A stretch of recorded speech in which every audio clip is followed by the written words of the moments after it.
Ayo simpan hartamu di langit. Infak dan sodakoh Bank Syariah Indonesia, nomor rekening 10352082887. Bank Muamalah, nomor rekening 301021555 atas nama Yayasan Khalid Basalamah. Jazakumullahu khairan. Assalamualaikum warahmatullahi wabarakatuh. Alhamdulillah wassalatu wassalamu ala Rasulillah. Segala puji dan puja kehadirat Allah Subhanahu wa taala, juga salawat dan taslim kepada Nabi besar Muhammad sallallahu alaihi wa ala alihi wa sahbihi wasallam. Pertama-tama mohon maaf teman-teman sekalian atas keterlambatan memulai taklim kita. Insyaallah seperti biasa, kalau Anda menunggu ikhlas karena Allah SWT dicatatkan pahala, dan juga kita akan melebihkan waktu seperti biasa sampai menjelang asar insyaallah nanti waktu Indonesia Barat, agar apa yang telah kita sepakati untuk 1 jam pertemuan itu terpenuhi dengan izin Allah Subhanahu wa taala. Dan kita akan kembali membedah di hari Kamis siang ini tulisan Syekh Abdullah bin Jarullah Alu Jarullah, wanita muslimah inilah surgamu. Dan kita sudah membahas panjang lebar pada pertemuan yang lalu bab kebijakan Islam dalam poligami, dan bagaimana Islam datang menjelaskan panjang lebar masalah poligami, dan kita membutuhkan 2 pertemuan khusus dalam membahas masalah ini, sampai bagaimana jawaban terhadap syubhat-syubhat yang banyak diangkat oleh orang-orang non-muslim, sekaligus juga yang dibahas oleh orang-orang muslim berhubungan dengan masalah ibadah yang mulia ini. Ya, dan itu sudah panjang lebar kita jelaskan, maka saya tidak akan mengulangi lagi insyaAllah. Dan kita akan masuk pada kesempatan ini bab baru dalam buku ini, yaitu hijab bagi wanita muslimah. Saudariku muslimah, karena ini bahasan berhubungan dengan Anda, maka karena judulnya wahai muslimah inilah surgamu, maka Anda lebih fokus untuk mendengarkan ini, terutama 2 golongan wanita yang belum berhijab, dan yang kedua adalah yang sudah berhijab tapi masih setengah-setengah, belum menutup aurat maksimal. Dan ini juga bermanfaat bagi setiap laki-laki kalau mendengarkan, karena mereka punya istri, mereka punya ibu, mereka punya anak perempuan. Dan pernah kami tekankan bahwasanya masalah-masalah wanita pun wajib diketahui oleh kaum laki-laki dari ilmu syar'i, seperti masalah haid, nifas, kemudian menyusui yang merupakan hak anak. Ini semua perlu agar dia bisa memandu dan menyampaikan kepada pasangan hidupnya bila memang dia belum memahami masalah hukum syar'inya. Baik, berbicara masalah hijab teman-teman sekalian, ini adalah satu kemuliaan bagi setiap muslimah. Dan ini adalah ciri khas kita. Ya, ini adalah ciri khas kita. Kalau seandainya ada wanita kafirah, perempuan yang kafir, kita berikan kepada dia hijab, menggunakan jilbab dan busana muslimah, sekaligus dengan pakaiannya. Kemudian kita biarkan dia berdiri di satu tempat saja. Lalu lewat wanita kafirah yang lain, wanita yang masih kafir yang lain. Lalu kita tanya, kalau dia tidak kenal orang itu, agamanya apa? Pasti dia akan mengatakan Muslim. Ini merupakan ciri khas. Ya. Sebagaimana memang kalau laki-laki menggunakan kopiah haji misalnya, atau pakaian-pakaian khas muslim ya, umumnya, walaupun yang mengenakan orang non-muslim, pasti orang kalau ditanya yang tidak mengenal dia, agama apa orang itu, dia akan mengatakan muslim. Dan ini memang harus ada ciri khas. Ya. Bahkan Nabi SAW dengan sangat tegas menekankan man tashabba biqaumin fahuwa minhum. Siapa yang menyerupai satu kaum, maka dia sama dengan golongan tersebut. Maksudnya melarang umatnya, ya, umat Islam untuk ikut-ikutan dengan orang non-muslim. Kita harus berpenampilan yang beda. Ya, tampil beda dari sisi pakaian, pola hidup, pola makan. Kalau mereka terbiasa dengan menggunakan pakaian terbuka, kita pakaian yang tertutup. Laki-laki dan perempuan pun ada aurat, batasan yang kita tutup gitu. Dan kita lihat orang non-muslim tidak mengenal masalah ini. Mereka menggunakan pakaian yang mereka inginkan, apakah itu di jalanan, di pantai, ya, di mal-mal. Kalau umat Islam punya batasan-batasan.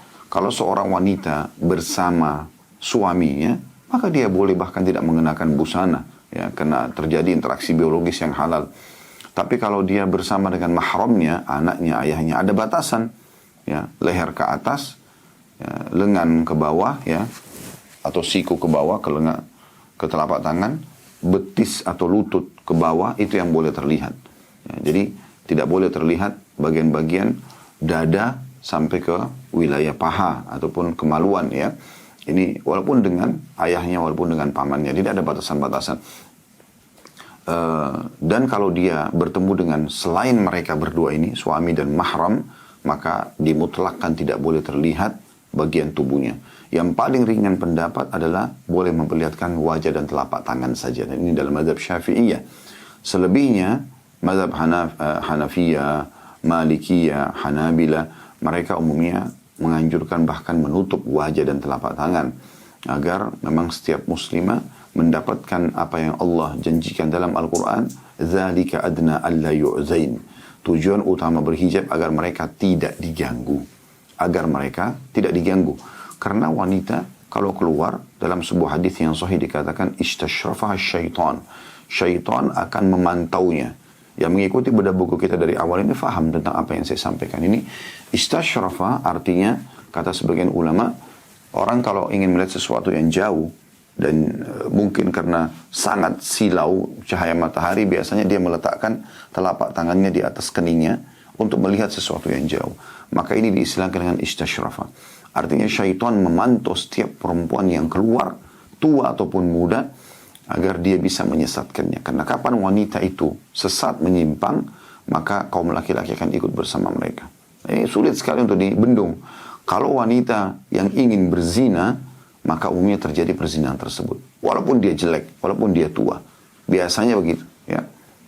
Karena laki-laki sangat mudah terpicu syahwatnya. Tapi kalau laki-laki yang mau dan perempuan tidak mau, sangat sulit. Kecuali terjadi pemerkosaan.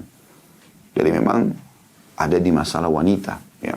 Makanya Islam datang menjaga dan betul-betul mengemas wanita ini sebagai orang yang harus dijaga.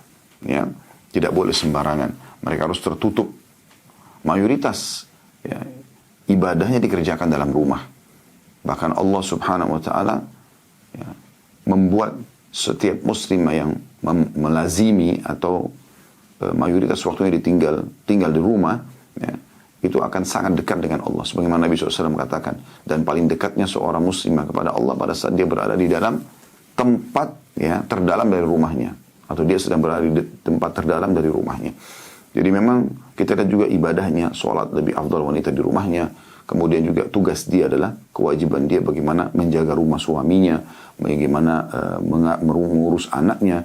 Memang lebih banyak ke situ. Jadi mereka keluar dari rumah itu hanya pada saat ada kebutuhan dan bukan keinginan.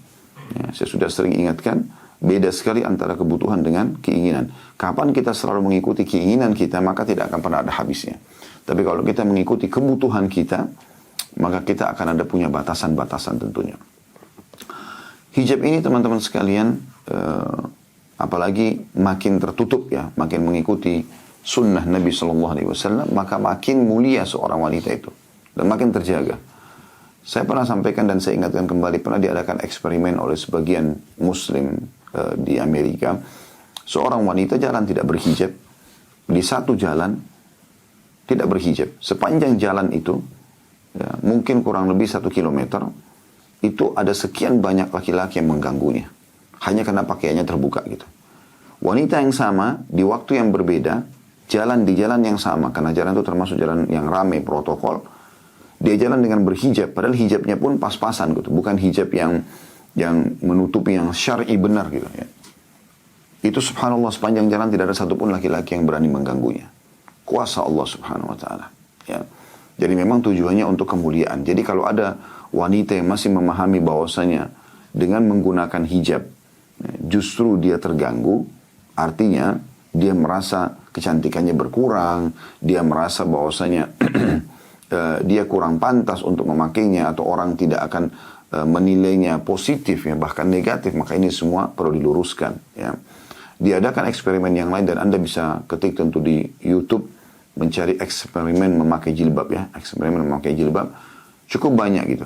Saya kemarin sempat coba mengumpulkan beberapa, cuma karena memang eksperimen ini dilakukan pada seorang wanita kafirah atau beberapa wanita kafirah di Amerika, di Jerman, di Prancis.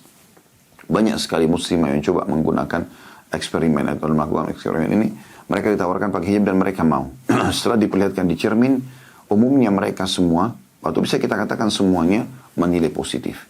Mereka merasa bahwasanya dengan menggunakan hijab ini, ada yang membahasakan seperti dia lebih terlindung, rambutnya jadi tidak berantakan, dia merasa nyaman, dan seterusnya. Bahkan ada yang membahasakan, apakah kalian menggunakan ini setiap harinya?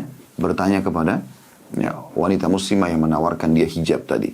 Maka wanita muslimah mengatakan iya. Jawaban mereka sungguh sangat beruntung. Sungguh sangat beruntung. Ya.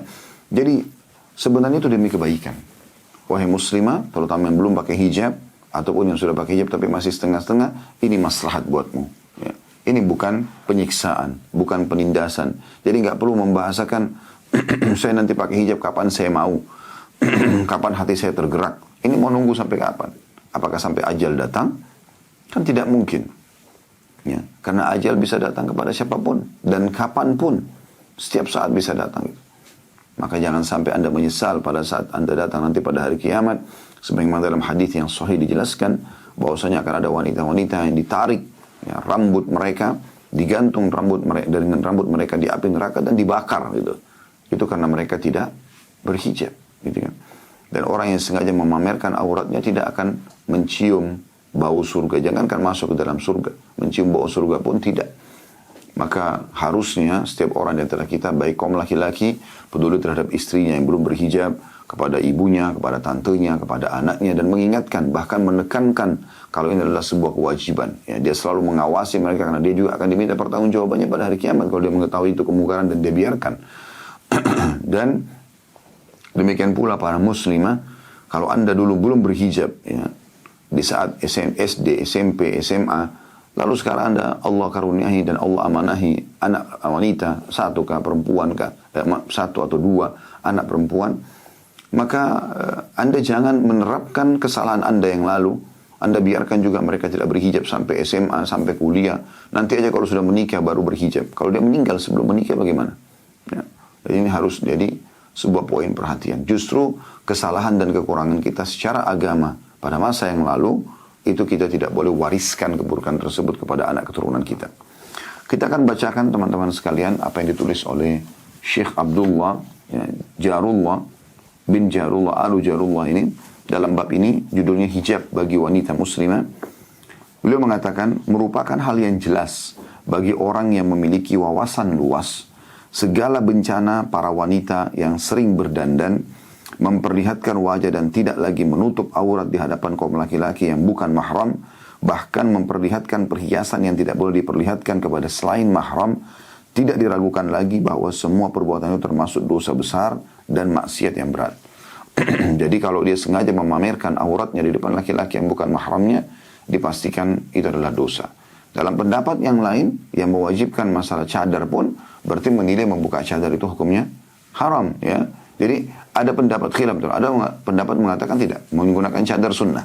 Tapi khilaf di antara ulama. Kalau masalah wajah saja yang masih khilaf, dan itu pun mereka sangat tegas menekankan masalah itu. Ada yang mengatakan wajib seperti mazhab Hanabila atau Imam Ahmad, dan dalam mazhab sebagai mazhab yang lain mengatakan sunnah. Maka ini teman-teman sekalian, dalam masalah wajah yang menekankan pun sunnah, mengatakan tetap lebih baik menggunakan. Apalagi ya itu dasarnya memang boleh kelihatan wajah dan telapak tangannya. Tapi khilaf di antara mereka tentang masalah menutupnya wajib ataupun sunnah. Bagaimana dengan anggota tubuh yang lain? Ya, bagaimana dengan anggota tubuh yang lain? Dan ini harus diperhatikan baik-baik. Dan daripada kita selalu panen dosa, wahai muslimah, renungilah. Kalau setiap kali kamu jalan di satu jalan, dan di situ tidak berhijab pada saat jalan, di situ terdapat banyak laki-laki, anggaplah 10 orang laki-laki, mungkin dari penjual minuman, mungkin dari tukang sapu jalan, mungkin dari banyak yang lainnya, dan melihat Anda sudah cukup Anda panen dari dosa dari 10 orang tersebut, ya. Dan cukuplah syaitan membuat ada saja di antara mereka yang akan terkena fitnah. Apalagi Anda tidak mungkin keluar dalam kondisi berantakan. Umumnya orang akan keluar dalam kondisi rapi, bersih, yang dia faham secantik dia mampu. Maka pasti akan terjadi fitnah di sini. Dan Anda akan mendapatkan dosanya, ya. Dan ulama menjelaskan kalau seandainya ada orang yang menggunakan hijab dan diperkosa, tentunya jarang sekali terjadi. Apalagi kalau dia sudah menggunakan cadar, menutup seluruh anggota tubuhnya, mungkin yang mau memperkosa pun berpikir ini cantik atau tidak. Tapi kalaupun ada orang berhijab kemudian diperkosa, dan dia berusaha mempertahankan kehormatannya, maka yang memerkosanya berdosa, dia mendapatkan pahala. Karena dia sebenarnya tidak menjadi penyebab gitu. Tapi kalau ada orang dasarnya terbuka anggota-anggota tubuhnya sehingga dengan lenggok-lenggoknya dan dengan keindahan dan kecantikannya, dengan wanginya, menggoda sehingga diperkosa, dua-duanya dapat dosa. Yang memerkosa dapat dosa, yang diperkosa juga dapat dosa karena dia penyebab terjadinya perbuatan buruk tersebut. Jadi ini yang dimaksudkan oleh beliau ini maksiat yang bisa membawa pada hal tersebut. Ya. Dan ini tentu masuk dalam umumnya firman Allah Subhanahu wa taala, "Wala taqrabuz zina." Jangan dekati zina. Ya, maksudnya jangan pernah memulai menampilkan, menampakkan atau memulai hal-hal yang bisa membawa pada ujung-ujungnya zina. Dari tatapan mata, dari jaman tangan, dari yang didengar oleh pendengaran dan seterusnya, nanti kemaluan akan membenarkan semua itu. Dan ini termasuk dalamnya membuka aurat itu.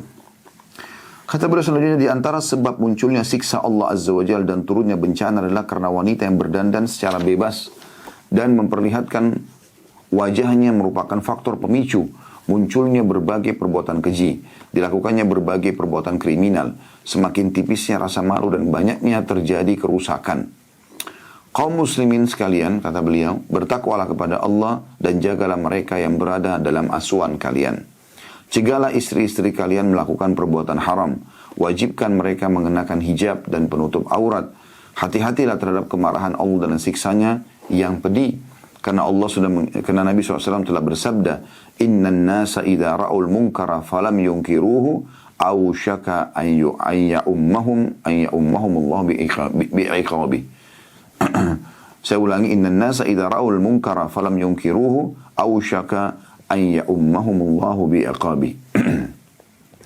Jika sebagian orang melihat kemungkaran tapi tidak mencegahnya, terutama yang punya kewajiban seperti suami pada istrinya, ayah pada anak-anaknya, ya, atasan pada bawahannya. Jika sebagian orang melihat kemungkaran dan mereka tidak mencegahnya, maka nyaris Allah akan memberikan siksa kepada mereka semua. Ini hadis riwayatkan Abu Dawud, An-Nasai juga Tirmidzi. Dalam hadis yang lain, kata Nabi SAW, perumpamaan kalian dengan orang-orang yang berbuat kemungkaran adalah seperti ibarat orang-orang keramaian manusia yang sedang berada di atas satu kapal. Berada di atas satu kapal. Nah, di kapal ini, orang-orang yang berbuat kebaikan ada di bagian atas kapal dan orang-orang berbuat kemungkaran berada di bawah kapal. Ya. Yang di bawah kapal ini setiap kali mau ngambil air, mereka harus naik ke atas. Maka mereka merasa terganggu dan risih. Ya. Yang di atas diibaratkan orang soleh, yang di bawah diibaratkan orang-orang yang berbuat kemungkaran. Mereka ya lebih dekat kepada Allah, para orang-orang wali Allah yang menjaga ibadah ini, maka dianggap mereka di atas kapal, dan orang yang bermaksiat berada di bawah kapal. Mereka setiap kali mau melakukan aktivitas, maka mereka melewati orang-orang soleh. Mau ambil air, mereka merasa terganggu. Akhirnya mereka sepakat mengatakan, bagaimana kalau kita jebol aja kapal dari bawah. Buat lubang, supaya kita bisa mudah ambil air gitu. Kata Nabi SAW, kalau kalian membiarkan mereka menjebol kapal tersebut, maka kalian semua akan tenggelam. Jadi tidak boleh kita membiarkan mereka dalam kemungkaran mereka. Kita harus menghidupkan amar ma'ruf nahi munkar. Kita larang perbuatan-perbuatan salah ini. Ya. Kalau masalah mereka terima atau tidak terima, itu bukan urusan kita. Karena dakwah ini target utamanya penyampaian. Target utamanya penyampaian, bukan penerimaan. Kita tidak pernah punya wewenang untuk memaksa orang menerima apa yang kita sampaikan. Tetapi tugas kita menyampaikan. Allah lah yang memasukkan hidayah itu ke hati setiap hambanya. Karena Allah lebih tahu siapa yang lebih layak untuk menerima hidayah tersebut. Ya.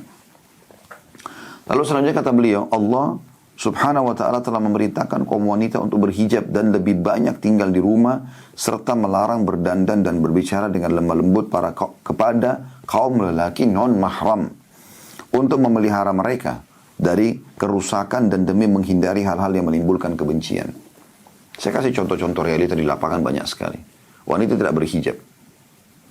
Umumnya ini berarti dengan tidak berhijab, maka tentu saja dia juga bebas bertemu dengan siapa saja. Jadi kayak ada konsekuensi ya. Dengan berhijab rapi, maka orang tidak akan mau menerima sembarangan ngobrol dan ketemu sama laki-laki yang bukan mahramnya. Dengan buka hijab, maka akan sangat terbuka untuk komunikasi dengan siapapun. Kadang-kadang bahkan ada orang berhijab juga begitu. Lost control seperti orang tidak berhijab. Tapi hijabnya masih bisa menjadi tameng bagi dia untuk melakukan perbuatan yang salah gitu. Ya. Kalau ada orang tidak berhijab Dan ini pasti akan dia terbuka sekali untuk berbicara dengan siapapun. Ini juga akan membuka sekali pintu kemaksiatan. Membuka sekali pintu kemaksiatan. Setiap orang melihatnya akan kena fitnah atau menjadi fitnah. Dan setiap orang melihatnya akan terdorong syahwatnya untuk melakukan perbuatan. Yang paling beradab saja, mungkin mereka menurunkan pandangan mata.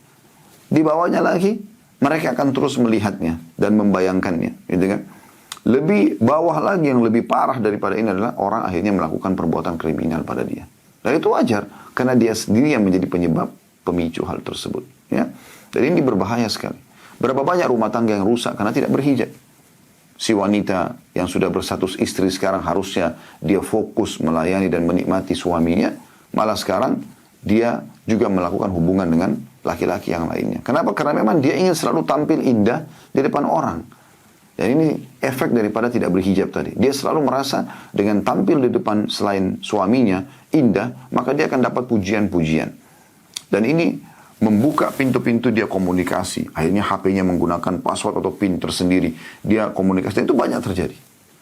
Karena ada di antara kerabat kami seperti itu. Ya. Dia sudah berstatus istri, sudah punya anak. Ya. Bahkan anaknya sudah besar. Tapi subhanallah karena ini. Karena membuka pintu-pintu ini akhirnya terkena fitnah dan berhubungan dengan laki-laki lain. Dan ini terjadi, subhanallah. Ya. Akhirnya cerai dengan suaminya. Tidak tertuju arahnya. Dan kalaupun wanita seperti ini menikah dengan laki-laki yang sudah menggodanya, perhatikan teman-teman sekalian, adakah kira-kira kebaikan yang kita harapkan dari laki-laki yang mengganggu istri orang? Yakin, pasti tidak mungkin. Sebagaimana hari ini dia ganggu Anda, wahai muslimah, dan Anda cerai dengan suami Anda lalu menikah dengan dia, maka besok dia akan ganggu istri orang lain lagi. Itu sudah umum. Kita kalau nikah dengan seorang playboy, dia memang suka gonta-ganti pasangan, ya, laki-laki ini, maka jangan heran setelah menikah dia pun akan seperti itu. Kita menikah dengan wanita yang tidak bisa mengontrol pandangan matanya, hijabnya, kemudian kita berharap setelah itu dia tidak selingkuh. Ini akan sangat sulit sekali. Kecuali betul-betul dia sudah taubat nasuha ya. Maka itu yang terjadi. Akhirnya merusak tatanan ke depannya, rumah tangga yang sudah dibangun dengan baik-baik, akad nikah yang sah, bercerai, ribut, ya. Anak-anak jadi terbengkalai kalau sudah punya anak-anak dan seterusnya. Ya. Maka ini harus menjadi bahan perhatian yang khusus gitu ya. Jadi hijab itu tidak akan mendatangkan kecuali maslahat saja. Maslahat buat si perempuan ini, karena akan menjadi tameng buat dia, dan akhirnya juga mendapatkan pahala. Juga dia menjaga kehormatan dirinya, kehormatan suaminya, nah, nama baik dia, nama baik suaminya akan menjadi contoh bagi masyarakat. Dan subhanallah ada juga hal-hal yang merupakan dakwah tapi fi'liyah, perbuatan gitu ya. Seperti misalnya Anda menggunakan hijab dan Anda menggunakannya dengan bagus, dengan rapi, syar'i. Bukankah wahai muslimah sering Anda temukan ada saja wanita yang menanyakan, oh bajunya bagus, jilbabnya bagus, beli di mana ya? Lalu kemudian dia menggunakan. Berapa banyak orang yang pakai hijab justru karena melihat Anda berhijab. Ya. Berapa banyak orang sholat karena melihat Anda sholat. Berapa banyak orang berpuasa karena mengatakan Anda berpuasa. Jadi ada dakwah fi'liyah, ada dari perbuatan kita bisa menjadi dakwah bagi orang lain. Tidak selamanya lisan seperti yang kami sampaikan ini. Ya. Tapi bisa saja dari contoh-contoh perbuatan. Bahkan seringkali kemungkaran tertunda atau bahkan tertolak karena Anda ada di situ. Ya. Anda ada di situ. Saya dulu waktu masih mengajar di salah satu kampus di kota Makassar dengan beberapa teman-teman asatidzah hafizahumullah, kami melihat sendiri karena kampus itu bergabung antara kampus yang kami ngajar, karena mereka seperti punya akad dengan kampus yang besar itu, sehingga bercampur. Tapi kampus kami kalau begitu masuk pintu gerbang di sebelah kanan sendiri ada di sana, ya, dan karena seperti menyewa tempat di situ ya sementara pada saat itu. Kemudian kampus utama yang milik swasta ini ada di sebelah kiri dan memang mayoritas dominan situ mahasiswa dan mahasiswanya masih bergabung. Kalau kami semuanya cuma mahasiswa saja laki-laki. Tapi pintu utama masuk satu, sehingga kalau kami masuk kami harus lewat pintu utama kampus tersebut. Pada saat masuk, tentu di situ karena kampus yang swasta ini bergabung laki-laki dan perempuan, mereka sering duduk-duduk di pintu gerbang, ya. Walaupun di situ lalang mobil, motor masuk, mereka jadikan sebagai tempat nongkrong di pinggir jalan. Subhanallah, sering kali kami lihat itu. Ya. Kalau kami lewat, yang lagi merokok lempar rokoknya, yang lagi pegangan tangan laki-laki perempuan melepaskan. Karena mereka tahu, tanpa kami ucapkan apa-apa. Mungkin mereka berpikir, oh orang-orang ini orang-orang lebih agamis. Maka bisa menjadi dakwah fi'liyah.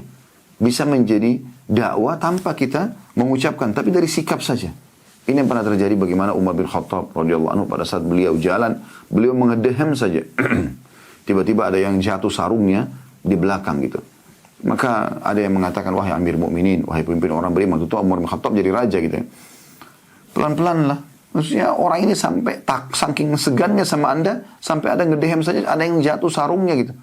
Maka kata Umar bin Khattab, apakah mereka jadi segan melakukan kemaksiatan karena melihatku? Karena lihat aku begini, mereka takut bermaksiat, itu keseganannya ke sana. Maka para orang-orang yang ada di sekitar Umar mengatakan, iya benar. Kata Umar, biarkan mereka takut. Jadi memang itu bisa menjadi dakwah, ya. Maka ini sangat baik. Dari mana anda tahu dengan anda berhijab ternyata sekian banyak selama hidup anda 30 tahun, 40 tahun mereka juga jadi berhijab gara-gara anda. Kemudian penulis mengangkat firman Allah Subhanahu wa taala tentang masalah apa yang disebutkan tadi paragraf terakhir yang saya bacakan ya. Kalau Allah Subhanahu wa taala memerintahkan kaum wanita untuk berhijab dan lebih banyak tinggal di rumah serta melarang berdandan dan berbicara dengan lemah lembut kepada lelaki non mahram untuk memelihara mereka dari kerusakan dan demi menghindari hal-hal yang menimbulkan bencana. Sebagaimana Allah berfirman dalam surah Al-Ahzab ayat 32 sampai 33. Ini surah nomor 33 juga ya. Ayatnya 32 33. Yang bunyinya a'udzubillahi minasyaitonirrajim, ya nisa'an nabiy lastunna ka ahadin minan nisa' in ittaqaytunna fala takhda'na bil qawli fayatma'a alladhi fi qalbi maradun wa qulna qawlan ma'rufa wa qarna fi buyutikunna wa la tabarrujna tabarrujal jahiliyatil ula wa aqimna as-salata wa atina az-zakata wa ati'na Allah wa rasulahu. Al-ayat yang artinya, hai istri-istri Nabi, kamu sekalian tidaklah seperti wanita yang umumnya. Jika kamu bertakwa, maksudnya pahala kalian lebih besar, ya. Karena kalian adalah istri para Nabi. Maka janganlah kamu tunduk dalam berbicara, berlemah lembut, sehingga yang berkeinginan, orang yang ada penyakit dalam hatinya, maksudnya berkeinginan lah, ada orang yang ingin coba masuk karena lemah lembutnya suara kalian untuk mengganggu gitu. Dan ucapkanlah perkataan yang baik, sopan, sebutuhnya. Dan hendaklah kamu tetap di rumahmu dan janganlah kamu berhias dan bertingkah laku seperti orang-orang jahiliyah dahulu. Terbuka-buka. Ya. Dan dirikanlah sholat, tunaikanlah zakat dan taati Allah dan Rasulnya. Ini perintah Allah SWT kepada para istri Nabi. Perhatikan penulis mengatakan, Allah Subhanahu Wa Taala dalam ayat tersebut melarang wanita muslimah yang mulia terutama istri-istri Nabi SAW, ummahatil mu'minin radhiyallahu anhunna, padahal mereka adalah wanita-wanita terbaik yang paling bersih untuk berbicara dengan lemah lembut kepada kaum laki-laki. Yakni berbicara dengan suara yang dilembut-lembutkan dan dibuat-buat sehalus mungkin. Dengan tujuan kelihatan manja, kelihatan lembut, kelihatan ramah. Tujuannya agar orang yang dalam hatinya ada penyakit syahwat untuk berzina tidak menjadi tergerak dan beranggapan bahwa mereka setuju melakukan perbuatan maksiat tersebut. Dan ini subhanallah pekah sekali ya. Umumnya laki-laki berfaham seperti ini. Artinya kalau ada seorang wanita di depannya sengaja dengan lirikan matanya, dengan gerakan rambutnya, dengan gemulai tangannya, dengan lembutnya suaranya, semua ini kalau dilakukan di hadapan seorang laki, laki-laki itu akan berpikir apa? Oh, wanita ini menggoda saya. Oh, laki-laki perempuan ini cantik, perempuan ini terbuka, ya. Kadang-kadang bahkan ada yang lebih agresif. Laki-lakinya tidak banyak bertanya, dia malah yang proaktif untuk bertanya gitu, ya. Allah Subhanahu wa taala memerintahkan agar mereka lebih banyak tinggal di rumah dan melarang berdandan ala jahiliyah, yakni menampakkan perhiasan dan kecantikan tubuh dari mulai kepala, wajah, leher, dada, lengan, betis dan bagian tubuh lainnya. Karena di masa jahiliyah bahkan mereka tawaf dalam kondisi telanjang, bagi yang tidak punya uang untuk membeli pakaian dari Mekah. Begitu peraturan di masa jahiliyah dulu. Karena itu mengandung unsur kerusakan besar dan bencana tak terkira, selain juga dapat menggerakkan hati kaum lelaki untuk melakukan perbuatan yang menggiring kepada zina. Ya. Jadi memang ditutup pintu itu. Sehingga pelampiasan biologis itu hanya pada yang halal. Ya. Subhanallah, ini juga merusak syahwat normal ya. Dengan adanya seperti ini. Kalau laki-laki sering keluar kemudian melihat sana sini wanita yang tidak berhijab, maka akan mengurangi syahwat dia dengan istrinya. Makanya salah satu orang pernah datang kepada seorang syekh di Saudi. Di salah satu majelis dia mengatakan, "Syekh, tahun pertama saya menikah, saya sayang dan puas dengan istri saya. Setelah ada anak berkurang, Sampai sekarang sudah berumur pun, akhirnya lebih sudah tidak ada lagi syahwat gitu." Kata syekhnya, "Apa kau ingin kembalikan syahwatmu pada istrimu?" Dia mengatakan, "Iya." Kata syekh, "Turunkan pandanganmu dari yang haram, maka kau akan kembali mencintai istrimu." Karena banyaknya mata yang dilalatan ke sana sini, akhirnya membuat sulit sekali untuk bisa menikmati istri. Karena kalau melihat orang yang lebih cantik akan mengganggu, pasti. Nah, dan ini efek daripada orang tidak berhijab. Kalau seandainya, ya, seperti yang kami rasakan lihat pada saat kami masih di Madinah, di kiri kanan penduduk Madinah bahkan menggunakan cadar. Subhanallah, memang tidak ada pemicu, ya, nggak ada pemicu. Kita masuk ke pasar semuanya perempuan berhijab. Kalaupun ada yang tidak menggunakan cadar itu adalah orang-orang yang datang umroh biasanya, tapi itu pun berhijab. Mereka kalau tidak berhijab tentu akan ditegur. Kalau di sana ada hay'a amil ma'ruf nahi mungkar. Di Saudi itu ada satu lembaga khusus untuk menegakkan menyeru pada ma'ruf dan melarang dari kemungkaran. Ada sedikit kemungkaran saja mereka sudah langsung menegurnya, gitu kan. Maka ada ketentraman jiwa dan tidak ada syahwat. Bahkan puncak-puncak yang orang biasa mengatakan masa puber, ya, kami habiskan di kota Madinah, tidak ada sama sekali terganggu dengan masalah-masalah seperti ini. Jadi ternyata pemicu syahwat itu yang membuat akhirnya orang mengatakan, oh kalau puber itu harus begini dan begitu. Karena ada tontonan, ada yang dengar, ada yang yang nampak depan mata dia. Kalau tidak ada pemicu maka tidak akan ada masalah. Pernah ada seorang anak muda bertanya di taklim kami, sampai ke meja pertanyaan, dia bagaimana cara mengontrol syahwatnya. Maka saya bahasakan tontonan. Dari awal dulu saya bahasakan tontonan. Apakah itu nampak live depan mata dia ataupun dari handphone yang dia gunakan. Kapan itu dia buka, maka akan terbuka semuanya pintu setelah itu. Selanjutnya kata beliau, jika Allah Azza wa Jalla memperingatkan ummahatil mu'minin, para istri Nabi ridwanullahi alaihinna, terhadap perbuatan mungkar tersebut, sementara mereka adalah kaum wanita salihah dan suci, maka tentu saja selain mereka lebih pantas lagi untuk dilarang, dipungkiri, dan dikhawatirkan keselamatannya dari berbagai hal yang bisa menimbulkan godaan. Semoga Allah memelihara kita sekalian dari bencana-bencana yang menyulitkan. Apa ketentraman jiwa, apa teman-teman yang kita dapatkan dari seorang istri yang tidak berhijab? Bagaimana caranya seseorang laki-laki bisa tentram kalau istrinya tidak selingkuh? Sulit sekali gitu, ya. Sedangkan berhijab aja masih bisa melakukan perbuatan-perbuatan mungkar, apalagi tidak menggunakan hijab. Bagaimana kita bisa tentram, safar, pergi kerja dengan wanita yang seperti ini? Kita hanya akan mendapatkan dari wanita yang memang betul-betul, kalau ada wanita sampai pada tingkat menggunakan cadar, ya, misal ikhlas dari hatinya, insya Allah ini jauh lebih menjaga gitu. Itu pun masih ada yang bercadar pun melakukan pelanggaran, bukan berarti semua mutlak, tidak. Tapi kalau yang ikhlas dari hatinya, itu akan betul-betul menunjukkan kedekatan diri dia kepada Allah SWT. Dia akan menjaga, ya. Bahkan Allah pun akan menjaganya. Ada kisah yang masyhur di kota Madinah pernah terjadi. Seorang wanita salihah, ya, tidak disebutkan namanya dalam kisah ini, sering hadir di halaqah para ulama di Masjid Nabawi, tentu di saf wanita, karena ada hijab pemisah di Masjid Nabawi. Sebagaimana Anda kalau pernah kunjungi Masjid Nabi yang mulia Sallallahu Alaihi Wasallam, Anda akan tahu itu. Di bagian belakang masjid kiri kanan, ya, itu khusus musola, tempat wanita, maksudnya tempat wanita sholat, dan itu ada hijab dengan kaum laki-laki.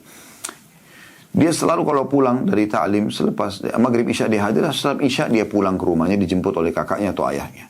Satu waktu ayah kakaknya nggak bisa, maka dia pun naik taksi. Padahal ini wanita bercadar, tidak nampak kecuali bola matanya saja, alisnya pun tertutup, gitu. Tapi subhanallah, ada saja cara syaitan.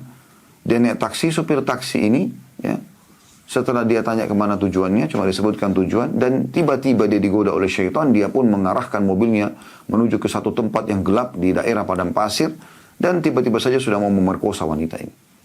Maka wanita ini mengucapkan doa, mengatakan, ya Allah, sebagaimana aku telah menjaga kesucianku selama ini, maka jagalah aku dari kejahatan orang ini. Tiba-tiba dari kejauhan di padang pasir, tidak masuk akal, ada senteran lampu mobil yang mendekat. Maka orang ini, si supir ini, karena dasarnya dengan niatnya tidak baik, buruk, maka dia meninggalkan mobil, dia lari di kegelapan padang pasir. Kata wanita ini, tiba-tiba pada saat mobil itu mendekat, saya lihat mobil saya, mobil ayah saya. Dan di mobil ada ayah saya sama kakak saya. Maka saya dibukakan pintu, kemudian saya pun turun dan saya naik. Karena masih shock, ya, maka saya pun tidak berbicara apa-apa dengan kedua ayah dan kakak saya ini, kedua orang ini. Saya sampai dibawa ke rumah. Kemudian kakak saya mengatakan, naiklah, istirahatlah di atas. Kami ada urusan lagi. Kemudian mereka pergi. Saya pun tidak berpikir apa-apa, saya naik ke atas. Tapi subhanallah, yang satu hal besar yang terjadi pada saat saya mengebel apartemen tempat kami tinggal dan dibuka, ternyata ayah dan kakak saya ada duduk di situ. Maka saya pun pingsan, tiba-tiba pingsan perempuan ini. Setelah pingsan disadarkan, ya kemudian ditanyakan, kenapa kau pingsan? Dia mengatakan pada ayah dan kakaknya, apakah kalian tadi berdua tidak menjemputku? Mereka mengatakan, tidak, kami belum pernah keluar. Maka dia pun menceritakan apa yang terjadi. Allah mendatangkan pertolongan yang tidak masuk akal. Karena dia menjaga hijabnya. Dia menjaga kemuliaannya. Ya. Dan ingat teman-teman sekalian, kapan kita menjaga hubungan kita dengan Allah subhanahu wa ta'ala, Allah mengatakan, at-tayyibuna lit-tayyibat. Laki-laki yang baik, pasti akan Allah datangkan perempuan yang baik. Ya. Sebaliknya, at-tayyibatu lit-tayyibin. Perempuan baik juga akan sama ya. Perempuan yang baik akan dapat laki-laki yang baik. Sebaliknya, kata Allah, al-khabithuna lil-khabithat. Laki-laki buruk, memang untuk perempuan buruk. Al-khabithatu lil-khabithin. Perempuan buruk juga untuk laki-laki buruk. Anda terbiasa di diskotik, di bar, dan segala macam. Anda akan dapat wanita yang sama seperti itu. Nggak ada orang yang terbiasa mabuk-mabuk segala macam, lalu mau cari istri di pesantren. Ya. Nggak ada itu. Atau laki-laki yang perempuan yang biasa bergaul bebas segala macam, gayanya luar biasa, jauh dari agama. Kalau tiba-tiba mau nikah sama laki-laki soleh, ya, itu kayaknya nggak masuk akal gitu. Ya. Jadi fitrahnya mereka akan datang ke golongan mereka gitu. Sebagaimana juga tidak masuk akal seorang laki-laki soleh atau wanita soleha mau mencari perempuan di diskotik, di bar, di karaoke, atau mencari laki-laki yang seperti ini, pemabuk atau narkotika dan seterusnya. Ya. Selanjutnya kata beliau, kalau ummahatil mu'minin saja, wanita-wanita mulia Allah ingatkan untuk tidak boleh berlemah lembut bertutur kata dengan sahabat yang datang bertanya, yang punya hajat. Padahal mereka semua adalah orang-orang mulia. Nabi hidup di tengah-tengah mereka. Para istri Nabi adalah wanita mulia, para sahabat Nabi juga laki-laki yang mulia. Mereka mengetahui hukum-hukum Allah. Diingatkan seperti ini bagaimana dengan wanita yang lainnya? Kata beliau, sementara keumuman hukum bagi mereka dan bagi kaum muslimah lainnya juga diindikasikan oleh firman Allah subhanahu wa ta'ala. Artinya, hukum ini berlaku bagi istri-istri Nabi dan berlaku juga pada setiap muslimah yang lain. Ya. Sebagaimana dalam firman tadi, ayat Al-Ahzab 33 yang bunyinya, A'udzubillahi minasyaitonirrajim wa aqimnas salata wa atina zakata wa ati'na Allah wa rasulah. Dan dirikanlah salat dan tunaikanlah zakat serta taatilah Allah dan Rasulnya. Ini kan tadi di akhir ayat yang kita bacakan ini. Setelah perintah untuk ya, menutup aurat, ya, menjaga tidak berlemah lembut berkata kepada orang-orang yang bukan mahram. Maka ini berlaku setelah itu perintah sholat, perintah zakat dan mentaati Allah dan Rasulnya kepada para umat muslimin, dan ini berlaku juga pada setiap muslimah.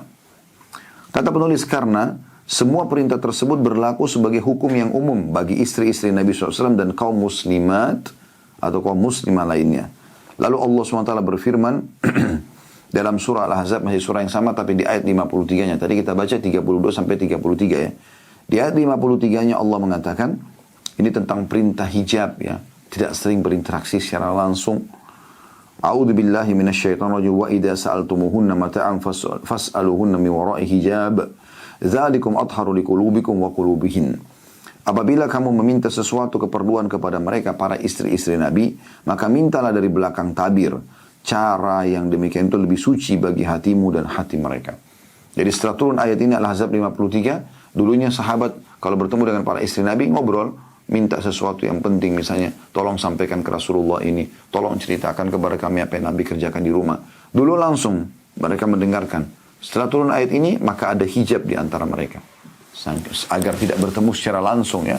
Itu saking luar biasanya harus menjaga sampai hajat-hajat yang umum pun disuruh tutup. Ya.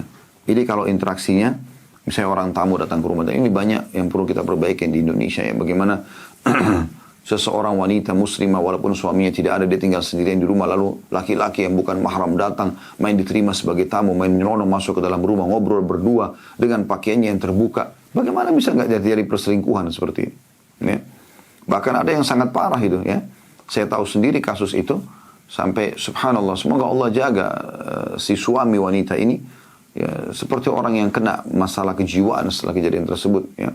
Dia memiliki seorang istri yang tidak berhijab pada saat itu. Kemudian sering teman-temannya bolak-balik bertamu ke rumah dan istrinya keluar melayani seperti biasa, minuman, kue dan segala macam. Dan saking akrabnya sering ngakak-ngakak, ketawa-ketawa sama-sama, duduk sama-sama. Akhirnya dia pun juga membiarkan temannya boleh datang ke rumahnya. Temannya sering datang di waktu suaminya tidak ada. Ngobrol berdua sama-sama istri orang ini. Sampai akhirnya suka-sukaan, dia cerai sama suaminya lalu nikah sama teman suaminya. Bagaimana perasaan suami orang ini? Dan betul-betul terpukul secara kejiwaan. Sudah susah, wanita mau ditarik kembali setelah suka orang lain sulit. Gitu kan? Kalaupun dia tinggal bersama suaminya, dia sudah dipenuhi dengan godaan syaitan, syahwat untuk melampiaskan kepada laki-laki lain. Nah, ini semua permasalahannya. Jadi kalau ada yang mengatakan, oh terlalu kolot tuh, masa harus ada hijab, kalaupun ketemu atau tidak ketemu secara langsung. Memang begitu adabnya. Apakah Anda sudah tahu dalam Islam, sunnah Nabi SAW, kalau Anda bertamu ke rumah orang, Anda dianjurkan tidak berdiri langsung di depan pintu yang akan dibuka? Ini pernah kita jelaskan dalam adab bertamu ke orang. Selain mengetuk pintu, kita berada di daun pintu yang tidak langsung pada saat dibuka pintu kita bisa lihat ke dalam. Agar tidak melihat mungkin ada wanita yang tidak berhijab. Ya. Sampai seperti itu. Kalau 3 kali kita bel atau ketuk, tidak dibukakan, kita dianjurkan untuk pulang. Karena jangan sampai pemilik rumah mungkin tidak ingin menerima tamu atau lagi ada masalah dengan keluarganya dan seterusnya. Jadi ada adab-adab dalam Islam gitu. Selanjutnya kata beliau, ayat di atas maksudnya Al-Ahzab 53 merupakan dalil tegas yang menunjukkan wajibnya wanita mengenakan hijab dan menutup aurat di hadapan laki-laki non-mahramnya. Dalam ayat di atas Allah telah menjelaskan bahwa mengenakan hijab itu lebih dapat menjaga kebersihan hati kaum lelaki dan wanita serta lebih menjauhkan mereka dari perbuatan keji yakni zina. Ya. Atau hal-hal yang dapat menggiring kepada perbuatan zina. Allah subhanahu wa ta'ala mengisyaratkan bahwa memperlihatkan wajah dan membuka aurat adalah perbuatan yang ditegur. Ya. Sementara mengenakan hijab adalah perbuatan suci dan selamat. Kaum muslimin sekalian, kata beliau, penuhilah diri kalian dengan adab-adab yang diajarkan oleh Allah. Ikutilah perintah Allah. Wajibkanlah istri-istri kalian mengenakan hijab yang merupakan jalan menuju kesucian dan keselamatan. Sebagaimana Allah yang maha suci dan maha tinggi berfirman, dalam surah Al-Ahzab ayat 59. Masih surah yang sama, tapi beda ayatnya. Tadi yang terakhir kita baca 53, ini 59. A'udzu billahi minasyaitonir rajim. Ya ayuhan nabiyyu qul li azwajika wa banatika wa nisa'il mu'minina yudnina 'alaihinna min jalabibihin. Dzalika adna an yu'rafna fala yu'dzain wa kana Allahu ghafurur rahima. Hai Nabi, katakanlah kepada istri-istrimu, anak-anak perempuanmu, istri-istri orang mukmin. Nah, ini sekaligus menjawab kalau ada yang mengatakan khusus buat istri-istri Nabi saja ya. Hendaklah mereka mengulurkan jilbab mereka ke seluruh tubuh mereka. Dari kepala sampai ke kaki. Dan demikian itu agar mereka lebih mudah untuk dikenal. Karena itu mereka tidak diganggu. Ya. Dan Allah maha pengampun lagi maha penyayang. Yang sudah kita jelaskan tadi di awal pembukaan bagaimana mereka tidak diganggu bila berhijab yang benar ya.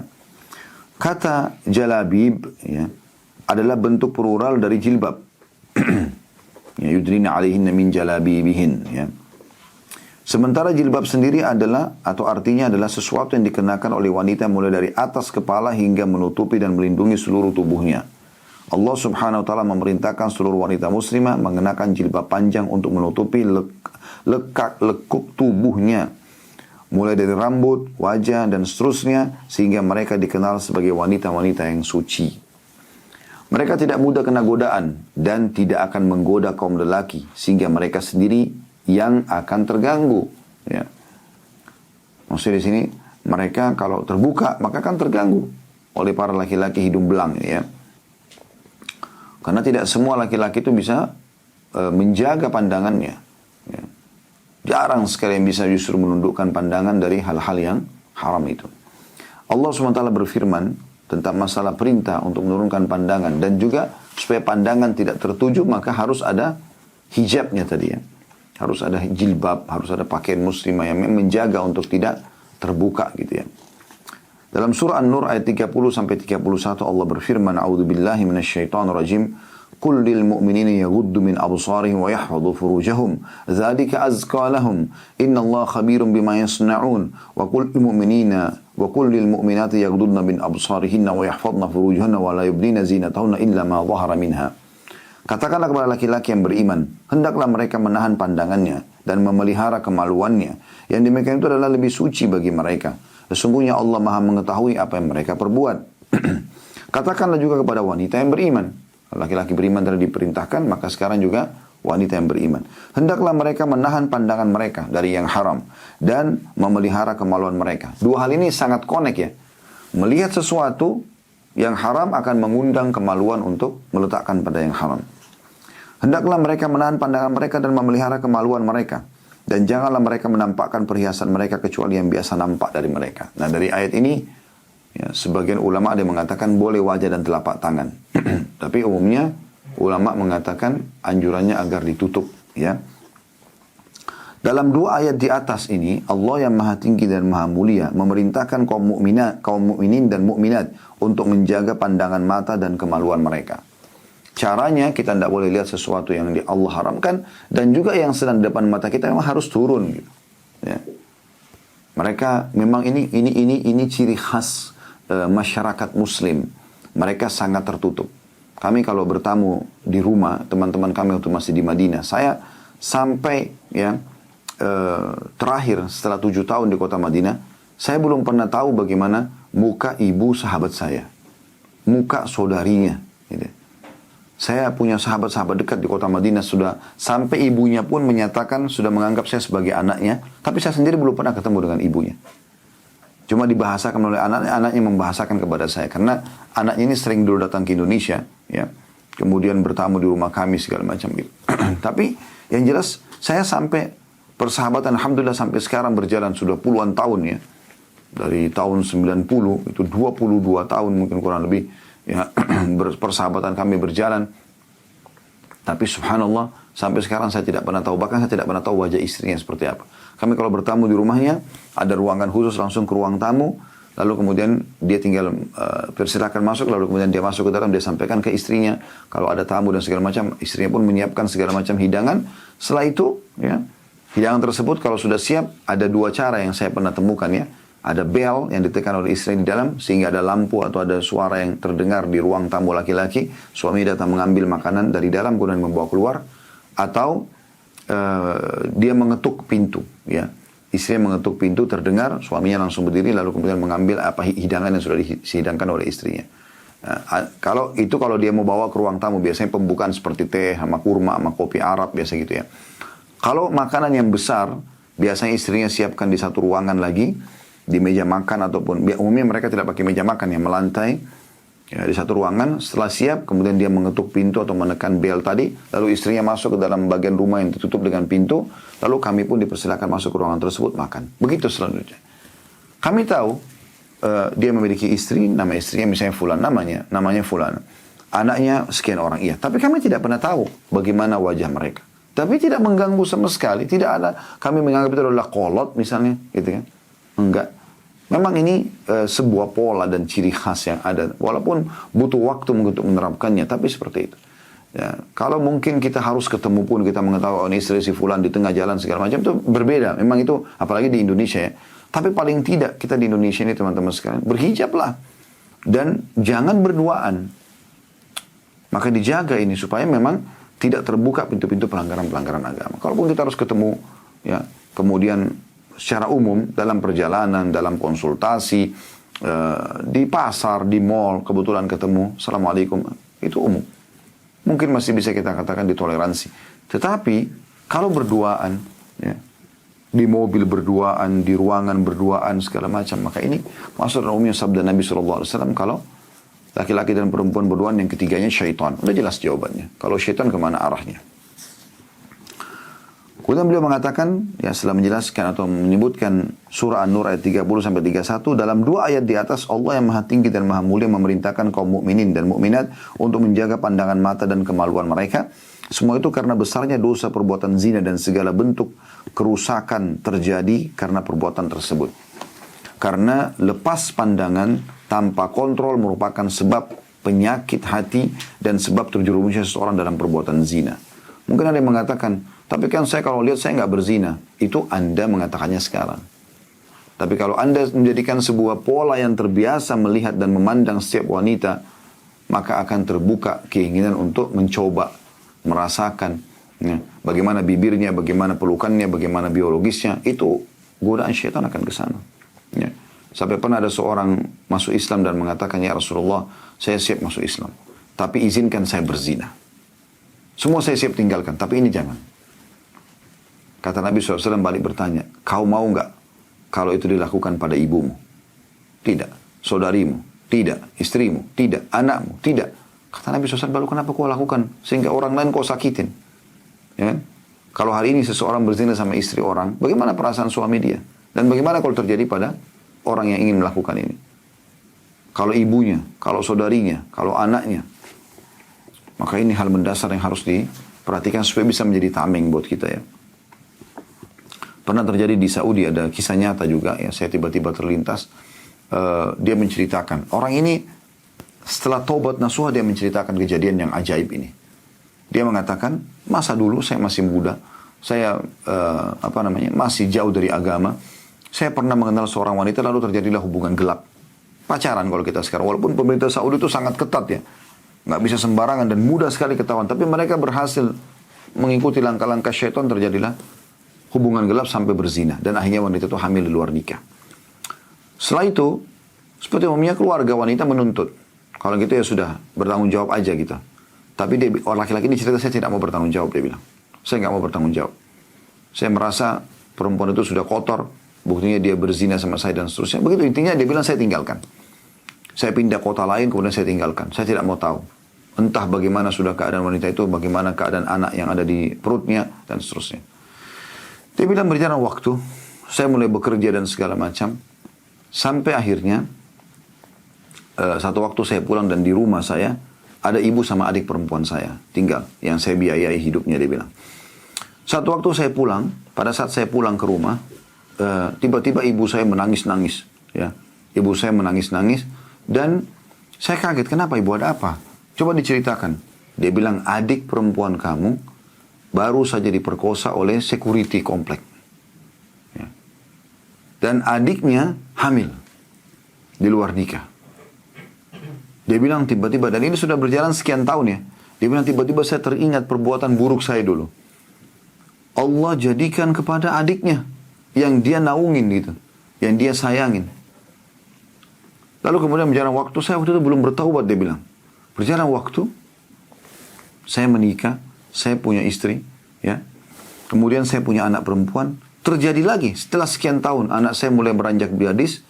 Ternyata anak gadis saya dikenal oleh seorang laki-laki dan juga sama, hamil di luar nikah. Bagaimana Allah subhanahu wa ta'ala cemburu dengan perbuatan pelanggaran seperti ini. Jadi bisa terjadi pada kita, na'udzubillah. Semoga Allah jaga, ya. Kita berdoa kepada Allah subhanahu wa ta'ala, semoga apa yang pernah kita lakukan dulu tidak dibalas dengan hal yang sama. Tapi setelah belajar seperti ini, harus ke depannya kita perbaikin, teman-teman sekalian.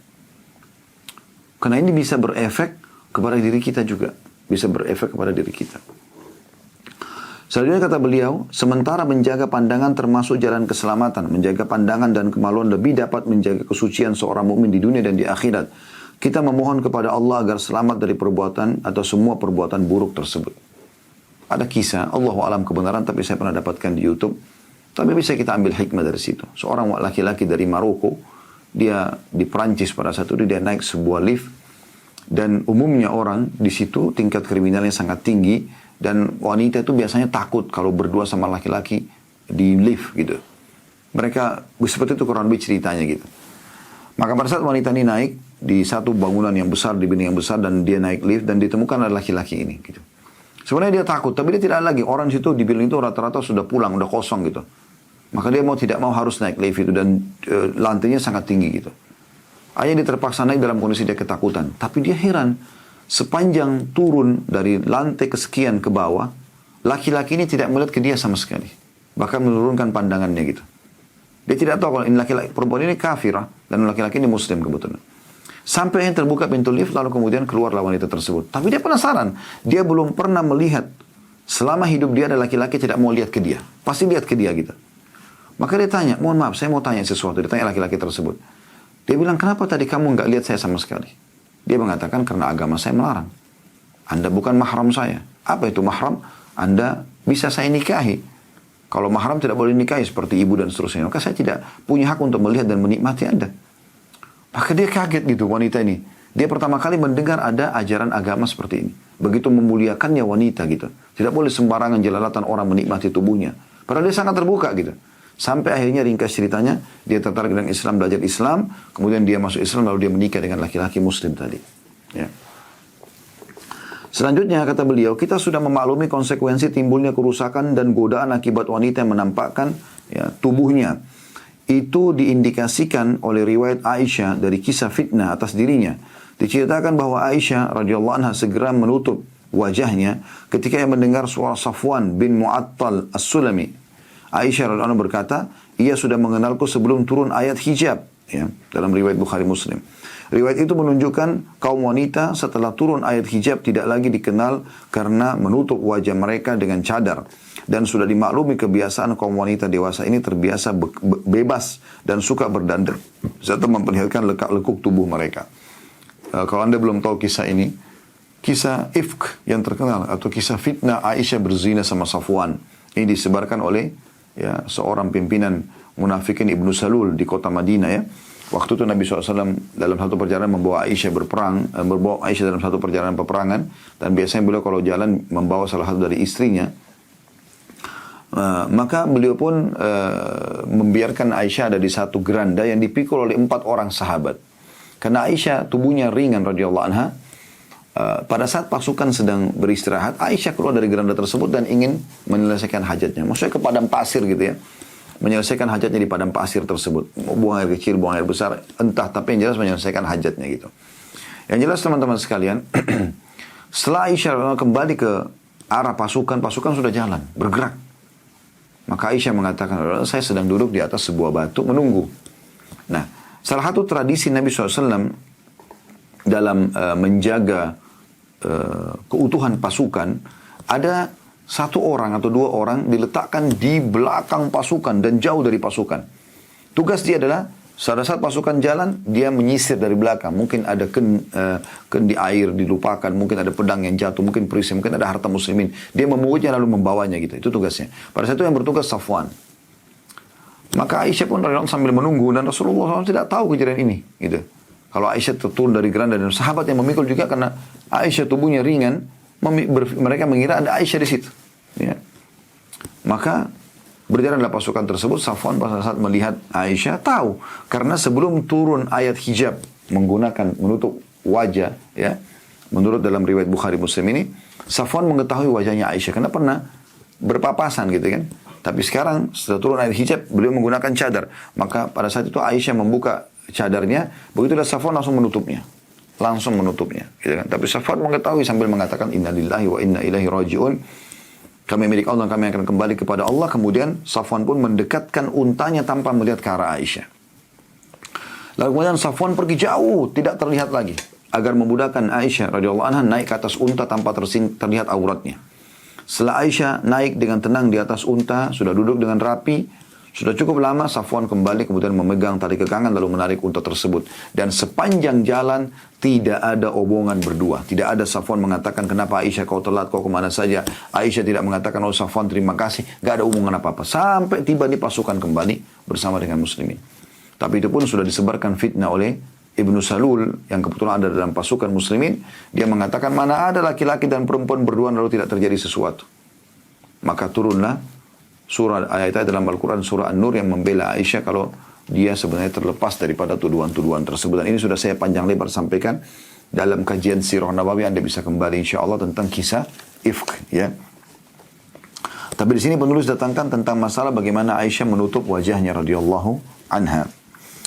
Kata beliau, karena itu sudah seharusnya kita menutup jalan dan mencegah segala kemungkinan terbukanya pintu kerusakan dan tersebar luasnya segala bentuk perbuatan keji. Kerusakan terbesar adalah ketika kaum wanita sudah berani berduaan dengan lelaki, lalu berjalan bersama keluar kota tanpa mahramnya. Ya. Sebagaimana sabda Nabi SAW, La tusafiril mar'atu illa ma'adhi mahramin, wa la yakhluwanna rajulun bimra'atin illa wa ma'aha dhu mahram. Janganlah seorang wanita bepergian tanpa disertai mahramnya, dan janganlah ia berduaan dengan lelaki tanpa disertai mahramnya. Hadis Bukhari Muslim. Demikian juga sabda Nabi SAW, La yakhluwanna rajulun bimra'atin illa kana syaitanu thadithahuma. Janganlah seseorang di antara kalian berdua dengan wanita, karena pasti pihak ketiganya adalah syaitan. Hadis ini diriwayatkan Ahmad, Tirmidzi, Al-Hakim dan dikatakan sahih oleh beliau. Demikian juga dengan hadis yang lebih tegas lagi. Ya. Kalau ada orang nginap berdua-duaan, ya, dan alasan numpang dan segala macam, ya. Kata Nabi SAW, la yabitanna rajulun 'inda imra'atin illa an yakuna zawjan aw dha mahramin. Yang boleh tidur di rumah seorang wanita hanyalah sang suami atau lelaki mahram. Ya. Atau terjemahan letterletnya, tidak boleh ada laki-laki, ya, yang menginap di rumah seorang wanita kecuali suami ataupun mahramnya. Ya. Selanjutnya kata beliau, wahai kaum muslimin sekalian, bertakwalah kepada Allah Subhanahu wa taala, jagalah istri-istri kalian dengan baik, cegahlah mereka agar tidak melakukan perbuatan yang diharamkan olehnya. N-nya besar kata ganti Allah. Berdandan secara bebas, menampakkan wajah, memperlihatkan lekuk tubuh serta meniru musuh-musuh Allah dari kalangan Nasrani dan yang lainnya. Ingatlah, mendiamkan mereka membuat demikian sama halnya dengan bersekutu dengan mereka dalam perbuatan dosa dan mencari-cari kemarahan dan siksa Allah. Semoga Allah menyelamatkan kita dari perbuatan buruk tersebut. Dan sebaliknya, kalau kita jaga itu berarti Allah SWT akan jaga kita. Saya ingat dulu ada satu dosen kami, Dr. Musnid, beliau bernama itu ya.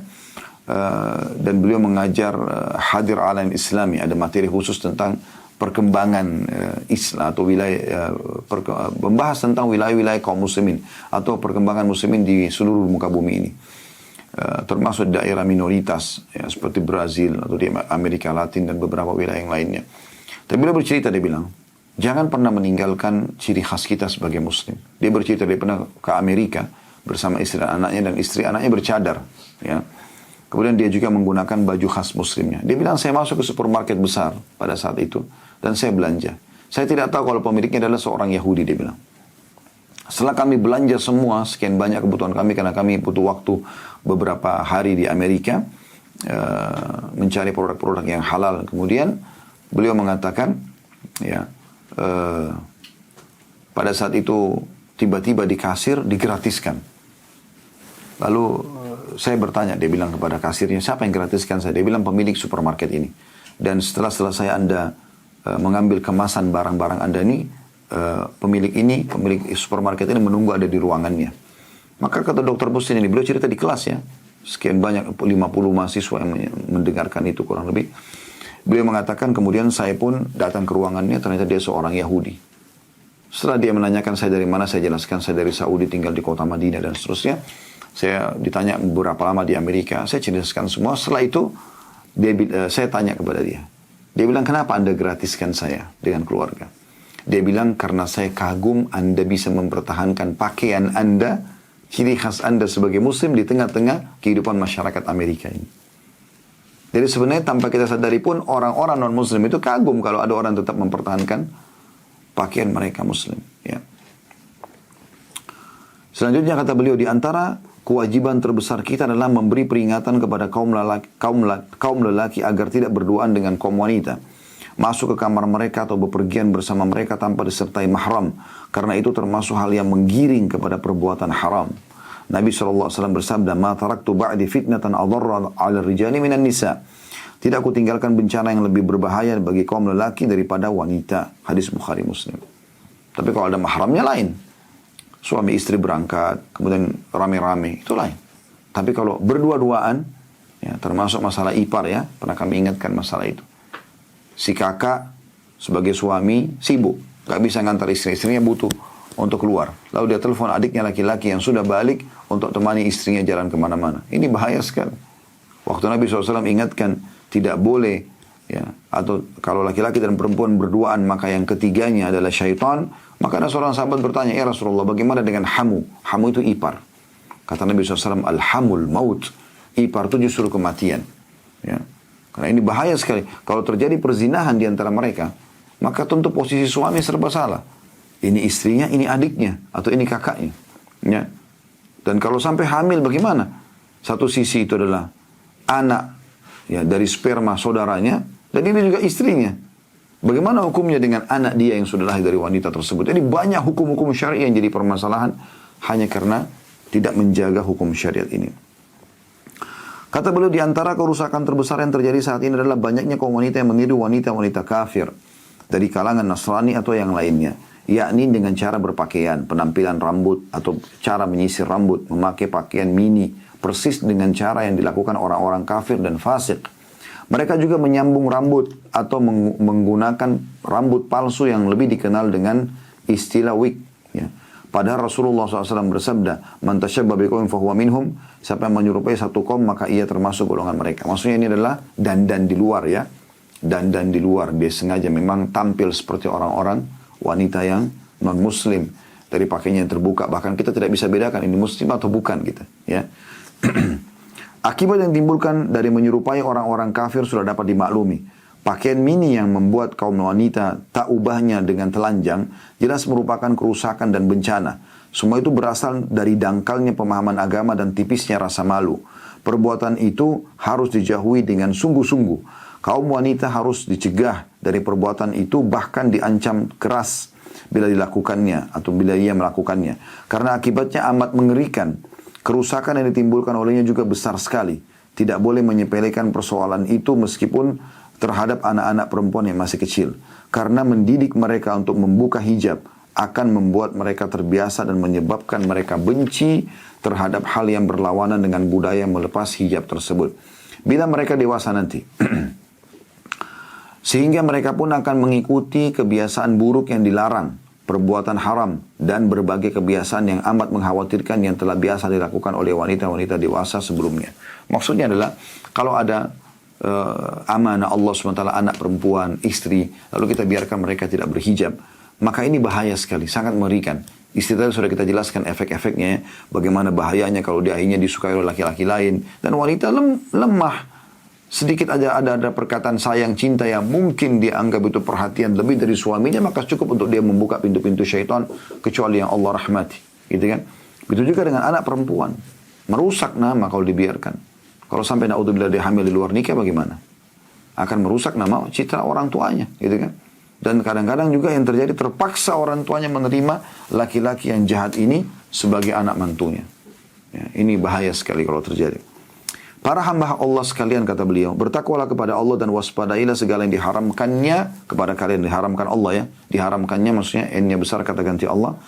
Tolong menolonglah untuk melakukan amal kebaikan dan menjaga ketakwaan. Salinglah menasihati untuk bersabar dan bertahan dalam kebenaran. Ketahuilah bahwa Allah Subhanahu wa taala akan menanyakan kalian tentang perbuatan haram tersebut dan memberikan pahala atas kebajikan kalian kalau kalian justru menegakkan kebenaran. Allah yang Maha Tinggi dan Maha Mulia selalu bersama orang-orang yang sabar, bertakwa dan orang-orang yang selalu berbuat baik. Bersabarlah, bersikap tabahlah, bertakwalah dan lakukanlah amal kebajikan. Karena Allah menyukai orang-orang yang melakukan kebajikan.